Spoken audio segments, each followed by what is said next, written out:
Orang Yahudi. Berapa bagian dalam kota lama? Empat. Muslim, Kristen, Armenia, dan ini Yahudi. Dan kita di sini dekat tembok yang namanya tembok ratapan. Kenapa namanya tembok ratapan? Karena orang di sini Yahudi meratap. Tapi meratap apa? Meratap bait suci yang hancur. Bait suci pertama dibangun oleh Raja Salomo abad 10 sebelum Masehi.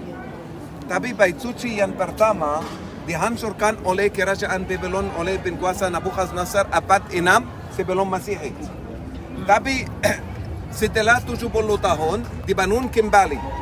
Yang kedua Bapak Ibu, karena yang pertama hancur, membangun kembali yang kedua. Ketika kerajaan Romawi menguasai tanah perjanjian dan Herodes Agung dia jadi gubernur, dia memperluaskan bait suci yang kedua, dia memperluaskan. Dan dia membawakan juga batu besar dari kota ini, dari Yerusalem. Dan bait suci jadi gede besar. Dan orang Yahudi ya sangat menghormati dia. Kenapa? Karena Herodes Agung apa dia lakukan untuk orang Yahudi? Memperbaiki, memperluaskan bait suci. Dan bait suci yang diperluaskan oleh Herodes Agung juga sama yang Yesus maksud. Yang mengusir penjual dari rumah Tuhan. Ya, dia katakan juga di sini, Bapak Ibu, dia katakan kepada mereka, kepada orang Farisi, Saduki dan lain-lain. Di sini seorang melebihi bait Allah. Bapak Ibu, siapa yang penting? Bait suci atau Tuhan? Tuhan. Yesus katakan di sini, seorang melebihi bait suci. Siapa Yesus? Tuhan, Bapak Ibu, Yesus. Yesus Tuhan atau bisa? Tuhan. Itu sebabnya dia katakan itu. Tapi mereka juga apa tidak mengerti atau tidak mau mengerti itu. Ya. Dan saudara-saudari, Yesus bernubuat tentang Yerusalem dari Bukit Zaitun. Ya. Bahwa Yerusalem akan hancur. Tahun 70 Masehi. Setelah orang Yahudi memberontakkan melawan kerajaan Romawi, Jenderal Titus ya memutuskan dan kerajaan Romawi untuk apa? Menyelesaikan pemberontakan. Lalu Jenderal Titus dengan pasukan Romawi mengepung kota ini. Lalu orang tidak bisa keluar. Atau yang sudah lari-lari, tapi yang di dalam tidak boleh, tidak bisa. Dan dia membakar, menghancurkan kota ini. Temboknya, rumah Tuhan hancur. Semuanya. Oke. Di mana bait suci? Tidak ada sekarang. Bait suci. Karena orang Yahudi mau membangun bait suci yang ketiga. Ya. Yang ketiga, bukan yang kedua, karena yang kedua sudah hancur. Yang ketiga. Tapi ada kupa yang kuning. Itu namanya Masjid As-Sakhra. Bapak Ibu, tembok ini ya namanya tembok ratapan. Tapi kenapa bagian ini saja mereka berdoa? Sebabnya tembok ini samping ruang Maha Kudus. Ruang Maha Kudus. Yang sekarang ada kupa kuning. Tapi kalau lihat tembok ini, batu dari atas kecil, ditinggal lebih besar sedikit, dan fondasinya lebih gede, lebih besar. Oke, itu artinya ini masa-masa, ya, tergantung orang yang menguasai. Tapi fondasi tembok ini asli dari zaman Herodes Agung.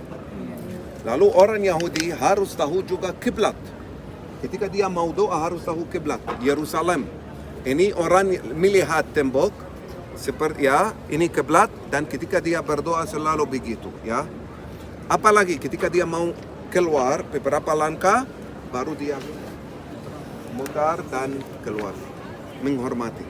Saudara-saudari, ini namanya tembok ratapan karena orang meratapi bait suci yang hancur. Meratapi karena orang masih menunggu Mesias, buat mereka Mesias belum datang. Apalagi orang Yahudi ultra ortodoks yang hitam dan putih, tidak ganti warna sehari-hari. Orang Yahudi ultra-ortodoks seperti itu, orang yang jalan, ya juga ada tali. Ini namanya tzitzit yang diambil dari Alkitab, dari Bapak Ibu buku Bilangan pasal 15 atau juga buku Ulangan pasal 11. Saudara-saudari, ini budaya Yahudi. Tapi kippah itu tradisi tidak tersebut dalam Alkitab. Hitam dan putih, hitam melambangkan apa? Orang berduka ya, sedih. Karena mereka masih menunggu Mesias. Mesias buat mereka bukan Yesus.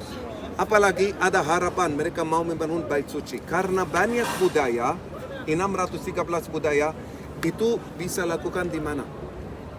Di rumah Tuhan. Salah satunya yang sangat penting, korban Bapak Ibu. Tidak bisa lakukan di sinagoga. Lalu ketika orang Yahudi merayakan Paskah, tidak bisa mengkorbankan domba-domba sekarang. Karena tidak ada bait suci, tidak ada mezbah itu. Yang ada dulu pada zaman Tuhan Yesus. Oke, Bapak Ibu, bagian kanan itu antri untuk cowok. Cewek ya, laki perempuan Bapak Ibu. Cewek. Sebelah kiri untuk cowok Bapak Ibu. Laki-laki. Laki-laki harus pakai topi. Kalau ada topi seperti ini, topi biasa oke. Kalau tidak, nanti ada keranjang bisa pinjam topi Yahudi ya, kipas. Perempuan bebas.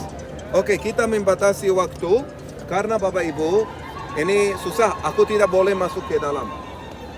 Juga ibu-ibu tidak boleh masuk ke tempat laki-laki. Harus berpisah. Kenapa berpisah? Karena orang Yahudi itu tradisi. Tidak boleh bersama-sama. Laki-laki lebih tinggi atau ibu-ibu kurang dihargai oleh Tuhan. Itu tradisi pelajaran mereka. Oke, tempat pertemuan di sini. Oke? Berapa menit? 10 menit cukup? Cukup 10 menit berdoa? Cukup. 10 ya. Bapak 10 Ibu, menit cukup kan? ada satu hal sangat penting. Apakah kita perlu meratapi? No. Tidak perlu meratapi lagi. Bapak Ibu, kita orang Kristen bersuka cita. Kita berdoa, kita bersyukur Tuhan. Silakan. Pendeta ini mungkin menambahkan ya. Tadi keterangannya sudah jelas, ini tembok ratapan versi orang